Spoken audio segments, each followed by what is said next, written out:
On May 12, 1943, at 2047 in the morning, a 23-year-old mathematics student from Cambridge named Alan Brooke sat in a windowless concrete room beneath the streets of London, staring at 5 letters that had just appeared on the decryption sheet in front of him. WETTE, German for weather. His hands were shaking, not from exhaustion, though he had been working for 19 straight hours. Not from the cold, though the underground facility was kept at a constant 52 degrees to prevent the tabulating machines from overheating. His hands were shaking because those 5 letters, WETTE, represented something the German Kriegsmarine believed was completely impossible. For the past 4 months, German U-boats had been sinking Allied merchant ships faster than they could be built. In March alone, 627,000 tons of shipping had gone to the bottom of the Atlantic. 108 ships. 2,314 men. The convoys were being slaughtered because Admiral Karl Dönitz, commander of the U-boat fleet, had changed the Enigma machine settings in a way British intelligence thought they would never be able to crack. The new system used 4 rotors instead of 3, exponentially increasing the number of possible combinations from 159 million to over 4, followed by 26 zeros. The codebreakers at Bletchley Park had been working around the clock since February 1st, trying to break back into the German naval codes. They had failed for 122 days. During those 122 days, the U-boats operated with complete freedom.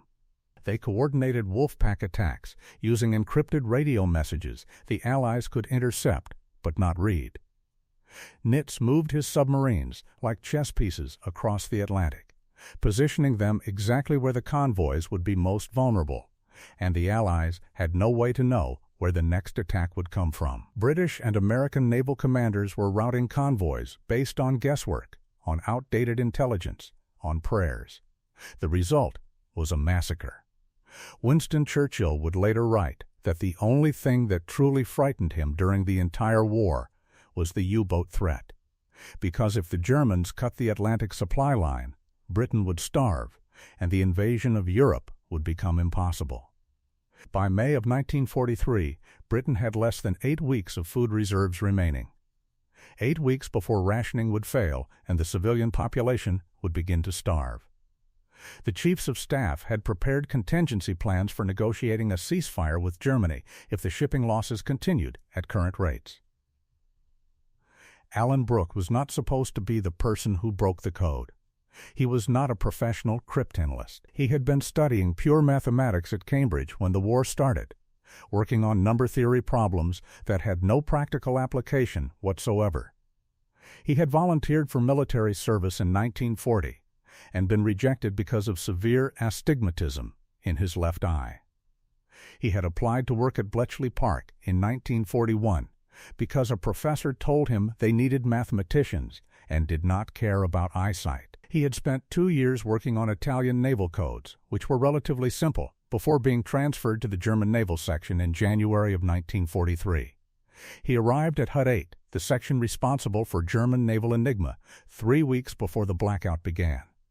The head of Hut 8 was a man named Alan Turing, who had designed the bomb machines that automated much of the code-breaking work, but even Turing's machines were useless without a crib, a piece of known or guessed plaintext that could be used as a starting point. The bomb could test thousands of rotor settings per hour, but with the 4-rotor system, there were too many possible settings. Without a crib, the bomb would take months to find the correct configuration, and the Germans changed their settings every day at midnight. Brooke's assignment was simple and completely hopeless. Find a way into the 4-rotor naval Enigma within 8 weeks, or watch the Atlantic convoys die and Britain lose the war. He was given access to 4 months of intercepted German radio traffic, thousands of encrypted messages that formed an impenetrable wall of gibberish, and told to look for patterns, for mistakes, for anything that might provide a crib.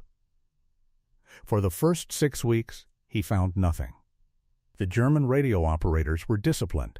They followed procedures. They did not make the kinds of amateur mistakes that had allowed British codebreakers to crack earlier versions of Enigma. They did not send the same message twice. They did not use predictable phrases. They did not transmit on schedule. Brooke worked 16-hour shifts, analyzing message lengths, transmission times, frequencies, call signs. He built statistical tables, tracking every variable he could identify. He looked for correlations between U-boat positions and message traffic. He studied German naval procedure manuals that had been captured from sunken submarines. He learned everything there was to know about how U-boat commanders communicated with headquarters, and none of it helped. The four-rotor Enigma remained unbreakable. On April 17th, a U-boat was depth-charged by a British destroyer in the North Atlantic. The submarine, U-559, was badly damaged and forced to surface. The British boarding party managed to get inside before the U-boat sank and recovered codebooks and an Enigma machine. But the machine had 3 rotors, not 4. It was an older model, useless for breaking the current naval traffic. The codebooks were 2 months out of date. The captured materials provided no help whatsoever. By the end of April, Brooke had stopped sleeping more than 3 hours a night. He ate meals at his desk. He stopped attending the daily briefings because they were a waste of time. Every briefing was the same. More ships sunk. More men dead. No progress on the four-rotor problem.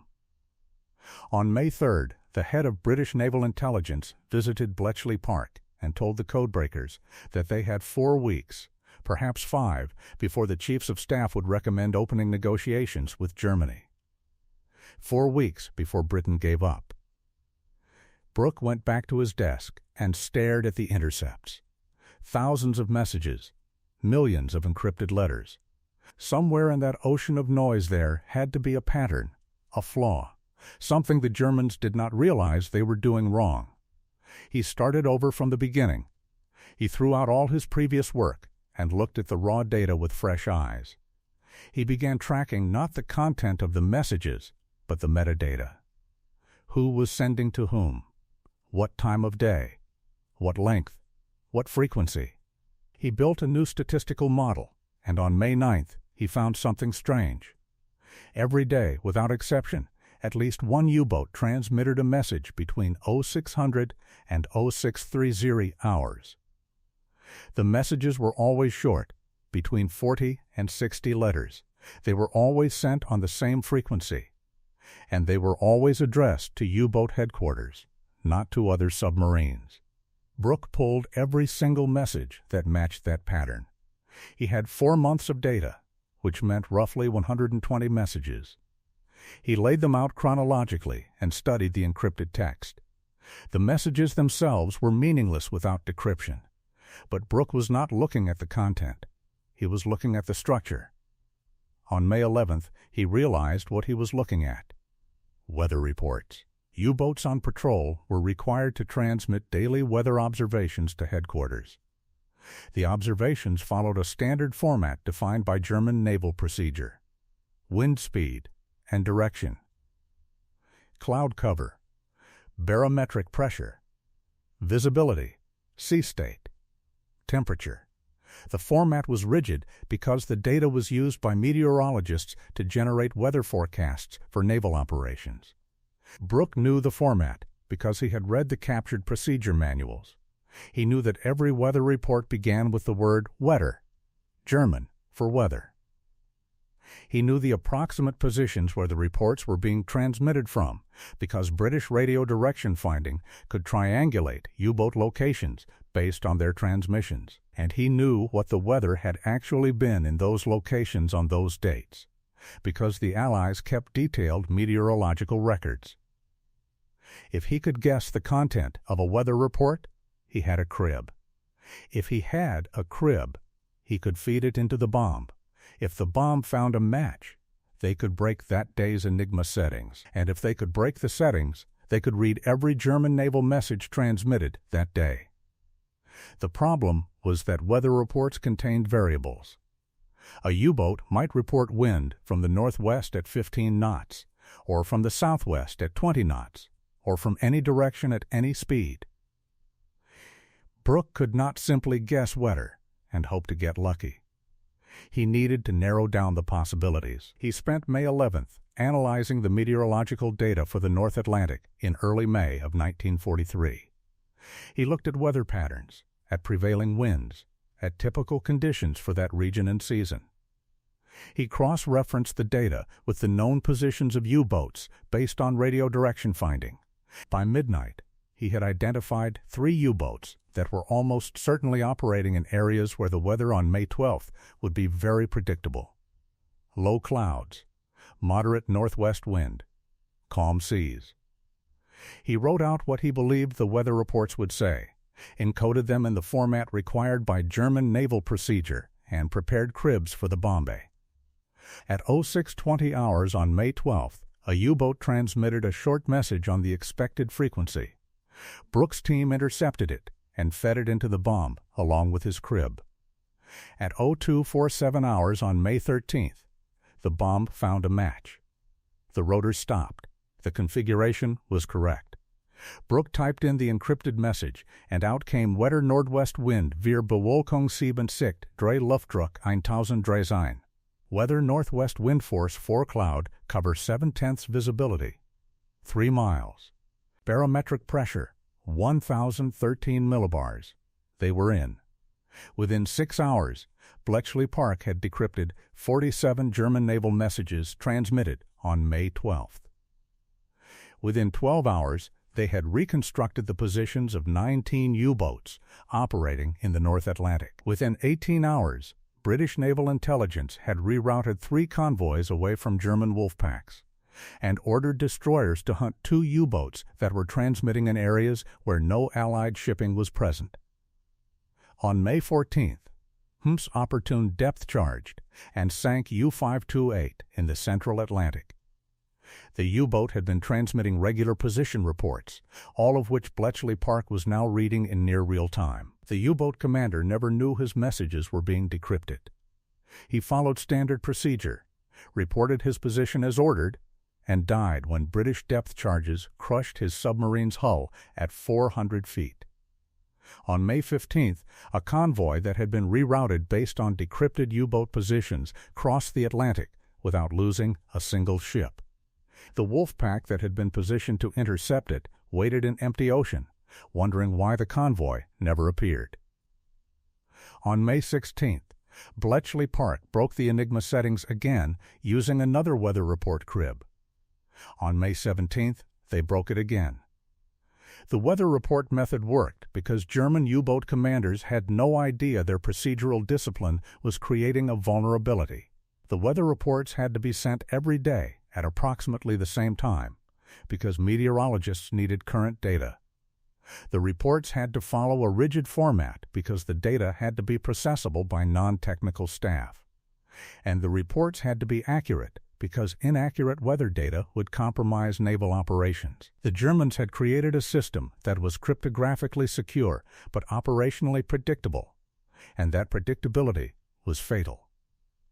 By the end of May, Bletchley Park was breaking into the four-rotor naval Enigma almost every day. The intelligence was codenamed Ultra and distributed only to a small number of senior naval officers who were told the information came from a highly placed spy, not from codebreaking. Convoy routing officers were given instructions on where to send ships without being told why. Destroyer captains were given patrol areas without being told how those areas had been selected.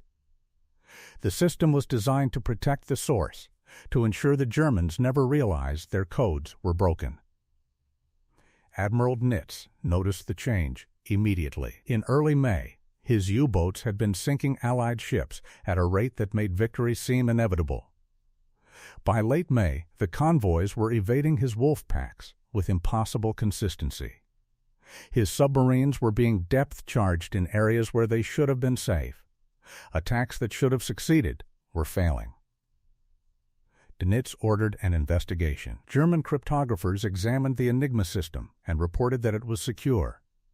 Radio operators were questioned and their procedures reviewed. No security breaches were found. Dönitz concluded that the Allies had developed some new form of radar or direction-finding technology that allowed them to locate U-boats with unprecedented accuracy. He never suspected the codes were broken because the four-rotor Enigma was supposed to be unbreakable, and his cryptographers kept telling him it was unbreakable.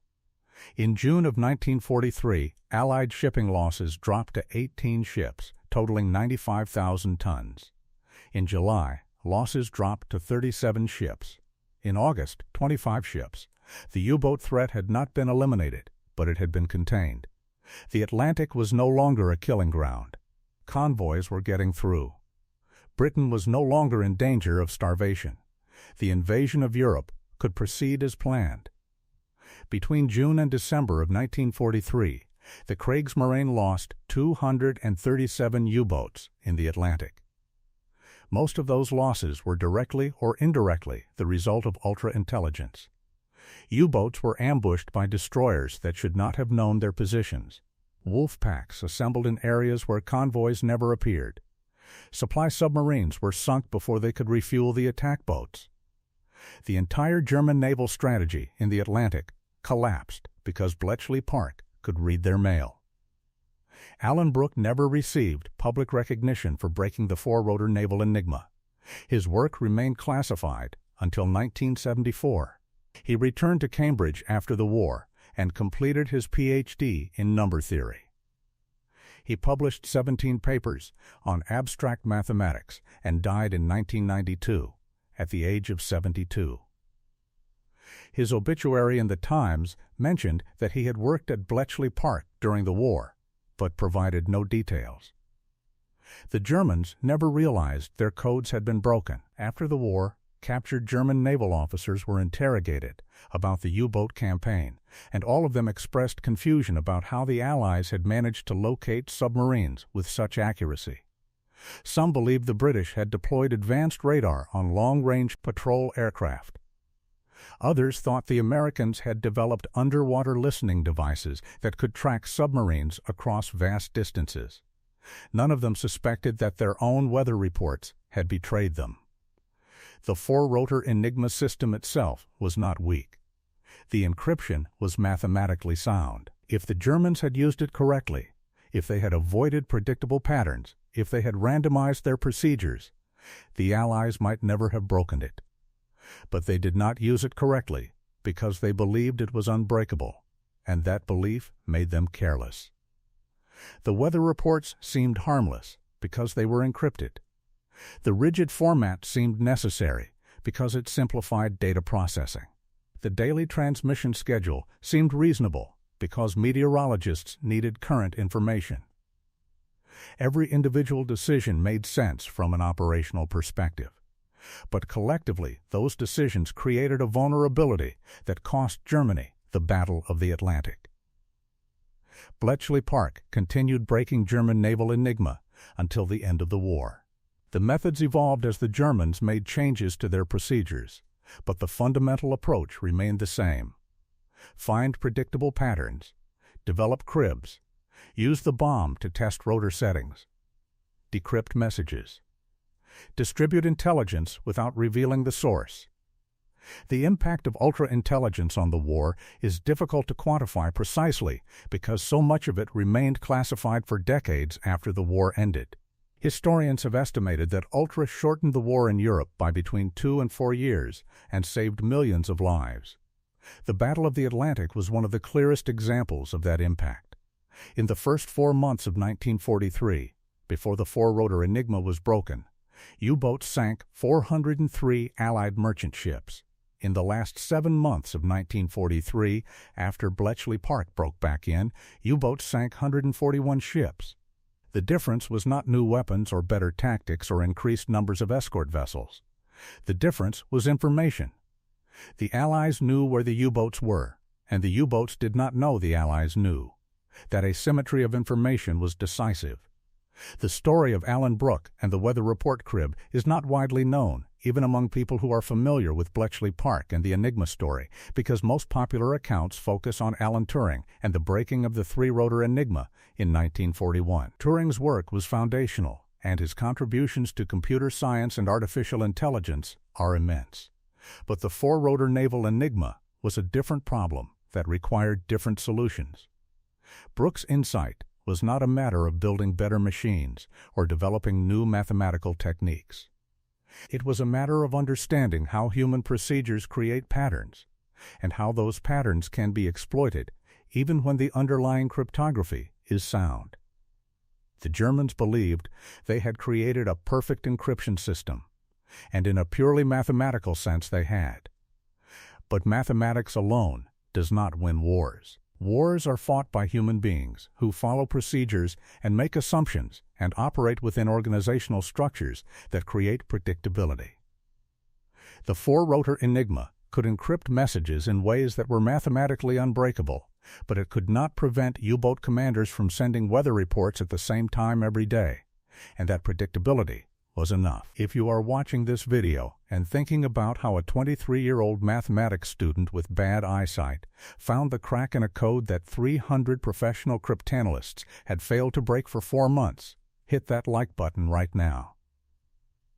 Every like tells YouTube to show this story to more people, and these stories deserve to be remembered. Subscribe if you have not already, because we are pulling forgotten history from the archives every single day, and you are helping make sure these men and women are not lost to time.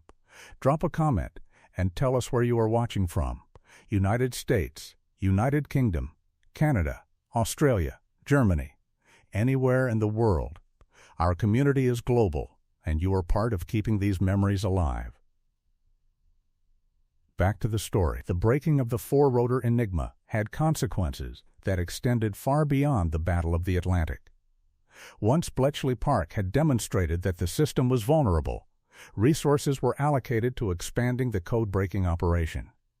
More bombing machines were built, more personnel were recruited, more intercept stations were established to capture German radio traffic. By the end of 1943, Bletchley Park was processing over 3,000 encrypted German messages per day. The intelligence derived from those messages informed decisions at every level of the Allied war effort. Naval convoys were routed to avoid U-boat concentrations. Bombing raids were planned based on German troop movements. Invasion plans were adjusted based on German defensive preparations. The Allies did not win the war because they broke Enigma. But breaking Enigma gave them an advantage that compounded over time, and by 1944, that advantage had become overwhelming. The Germans made several attempts to improve the security of their communications after the losses of 1943. But most of those improvements came too late or were implemented inconsistently. Dönitz ordered U-boats to reduce radio transmissions and to avoid predictable patterns, but operational requirements made it impossible to eliminate transmissions entirely. U-boats still needed to report their positions. They still needed to receive targeting information. They still needed to coordinate wolfpack attacks. Every transmission was an opportunity for the Allies to intercept, decrypt, and exploit. In late 1943, the Kriegsmarine introduced a new version of the Naval Enigma that included additional security features. But by that point, the industrial balance had shifted so dramatically in favor of the Allies that even perfect communication security would not have changed the outcome. The United States was building merchant ships faster than U-boats could sink them. Allied air power had extended across the entire Atlantic, making it nearly impossible for U-boats to operate on the surface.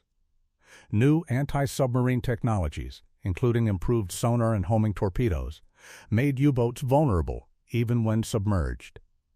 The window of opportunity when U-boats could have strangled the Allied supply line had closed, and it had closed in large part because Bletchley Park had broken the four-rotor Enigma in May of 1943. Alan Brooke's contribution to that achievement was critical, but not solitary.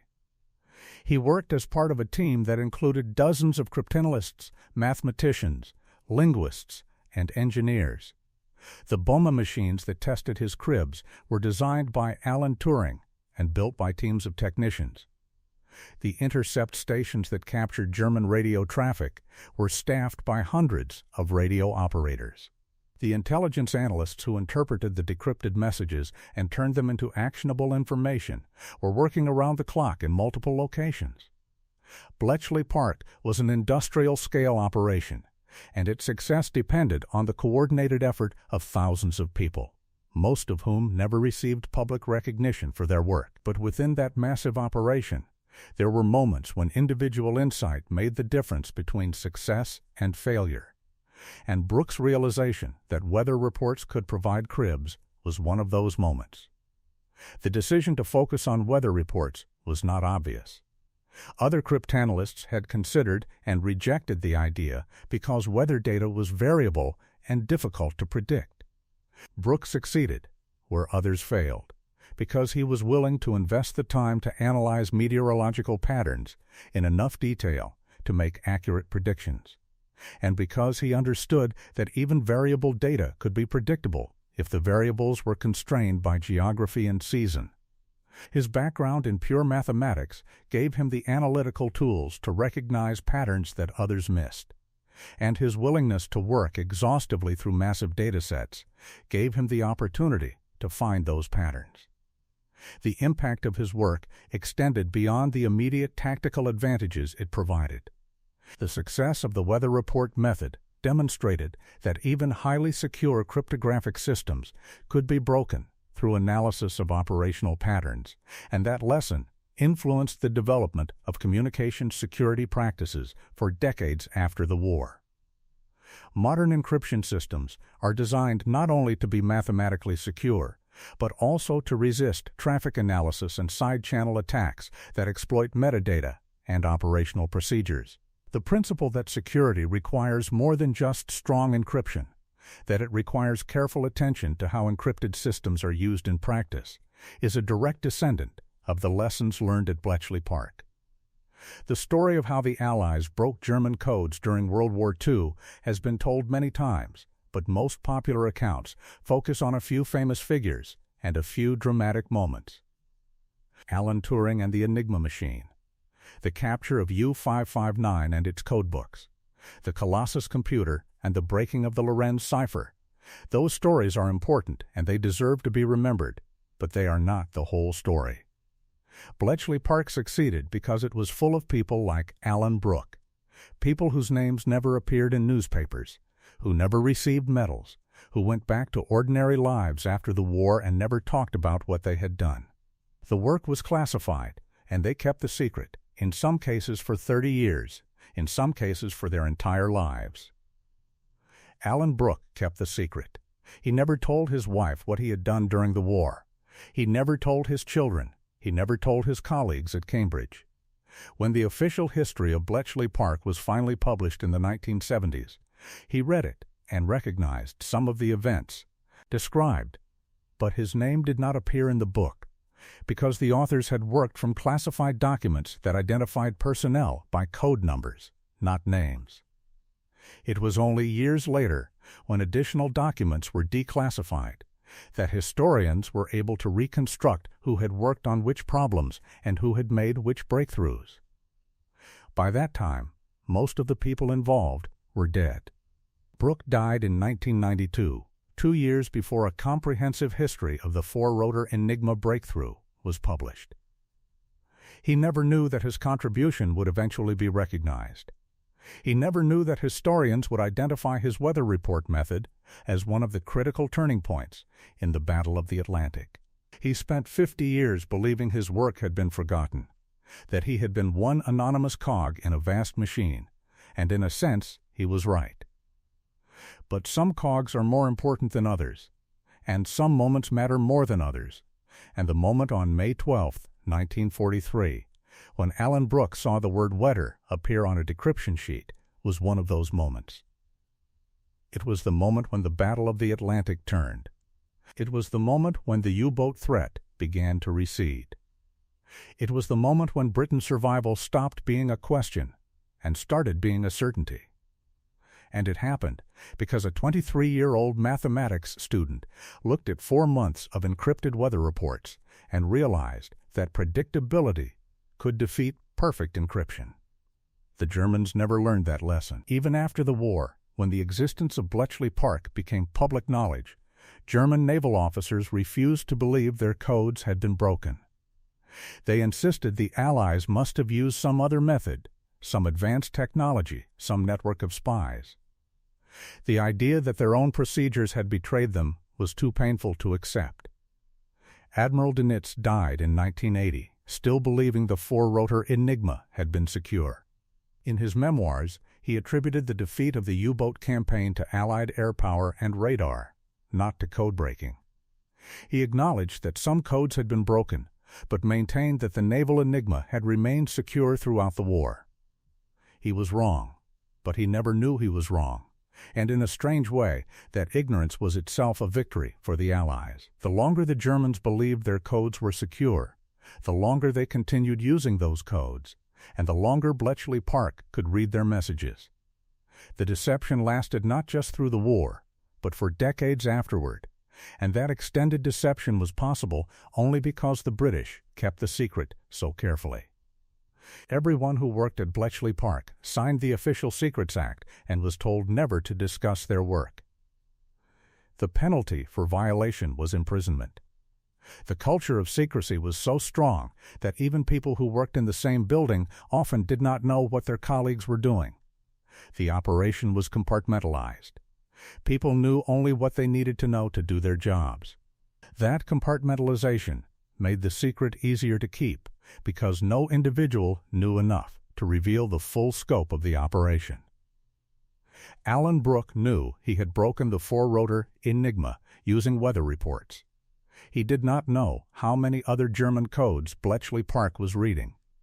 He did not know how the decrypted intelligence was being used by military commanders. He did not know the full strategic impact of his work.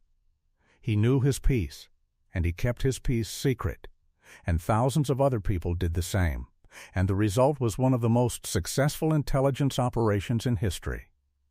The organizational structure that made Bletchley Park possible was itself a kind of encryption. Information was compartmentalized, access was restricted. Knowledge was distributed on a need-to-know basis. The system was designed to protect the secret even if individual components were compromised, and it worked. After the war, some Bletchley Park veterans were interrogated by Soviet intelligence. Some defected to the Soviet Union. But none of them knew enough to reveal the full scope of the operation, and the British kept the most sensitive details classified for another 30 years. The story of how Alan Brooke broke the four-rotor Enigma is a story about mathematics and cryptography and meteorology. But it is also a story about secrecy and how organizations protect information and how individuals carry the weight of knowing things they can never tell anyone. Brooke lived for 50 years knowing he had helped change the course of the war, knowing thousands of lives had been saved because of work he had done, and he could not tell anyone. He could not explain to his wife why he sometimes woke up at night thinking about encrypted weather reports. He could not tell his children why he reacted strangely when someone mentioned U-boats. He could not share the satisfaction of having solved one of the hardest problems the war presented. He carried it alone, and when he died, most of the people at his funeral had no idea what he had done. That silence is part of the cost of intelligence work. The victories are secret. The recognition comes late, if it comes at all. The satisfaction of success is private. Alan Brooke never stood on a stage and received applause. He never gave interviews. He never wrote a memoir. He went back to Cambridge and studied number theory and published papers that only a few dozen specialists would ever read. And he lived a quiet academic life, and the world moved on without knowing it owed him a debt. But the debt was real. The ships that crossed the Atlantic in the summer of 1943 carried the food and fuel and weapons that Britain needed to survive. The soldiers who landed in Normandy in 1944 were supplied by convoys that U-boats failed to sink.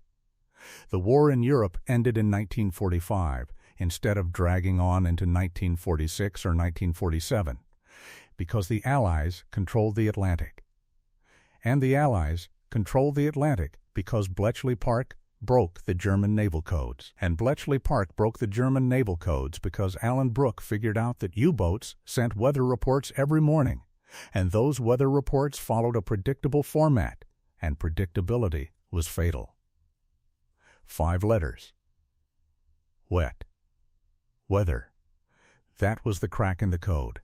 Not a mathematical weakness, not a mechanical flaw, not a captured machine or a betrayed secret. Just a procedural regularity that created a pattern, and a mathematician smart enough to see the pattern and patient enough to work through the data until he found it. The Germans designed the four-rotor Enigma to be unbreakable, and it was unbreakable as long as it was used unpredictably.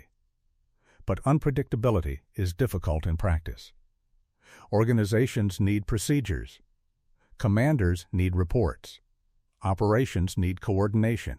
And all of that creates patterns. The Germans chose operational efficiency over cryptographic perfection, and that choice cost them the Battle of the Atlantic.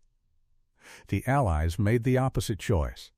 They prioritized protecting the source of their intelligence over exploiting it as aggressively as possible. They rerouted convoys instead of attacking U-boats directly, because attacking too aggressively would reveal they knew where the U-boats were.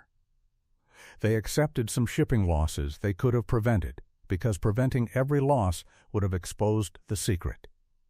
They played a long game, trading short-term tactical advantages for long-term strategic dominance, and that patience paid off. By late 1943, the U-boat threat had been neutralized, and the Germans still did not know why. The breaking of the four-rotor Enigma demonstrated something that remains relevant today. Perfect encryption is not enough. Security requires not just strong algorithms, but careful operational practices. It requires understanding that patterns are vulnerabilities. It requires assuming the enemy is smart and looking for every possible crack. The Germans failed to do that. They trusted their system because mathematicians told them it was secure, and they did not consider that security in theory might not be security in practice. Modern cryptographers understand that lesson. Modern encryption systems are designed with the assumption that adversaries will analyze not just the encrypted messages, but the timing of those messages, the length, the frequency, the metadata. Systems are designed to resist traffic analysis, to avoid creating patterns, to make operational use as unpredictable as possible. Those design principles exist because of lessons learned at Bletchley Park, because people like Alan Brooke demonstrated that even perfect encryption can be defeated if the people using it are predictable.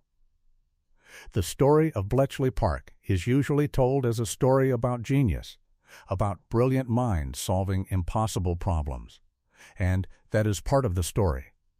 But it is also a story about work, about thousands of people spending years analyzing data, testing hypotheses, following false leads, trying approaches that did not work, and trying again. Alan Brooke did not have a sudden flash of insight that revealed the solution.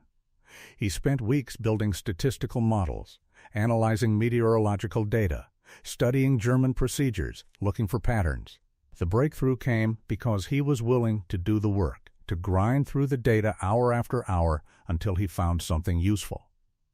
That kind of persistence does not make for dramatic storytelling, but it is how most intelligence work actually happens. Long hours, tedious analysis, incremental progress.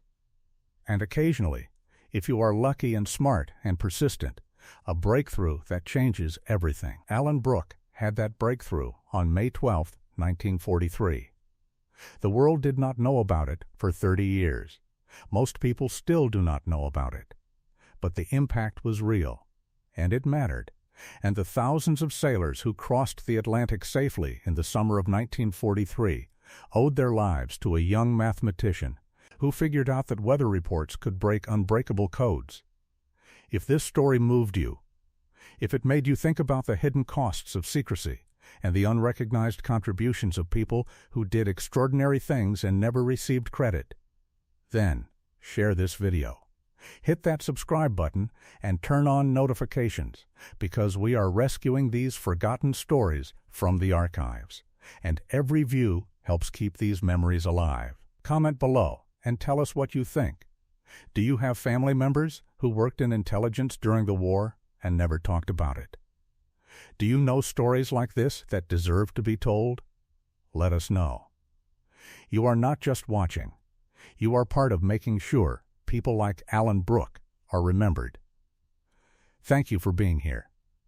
Thank you for caring about history, and thank you for making sure these men and women do not disappear into silence.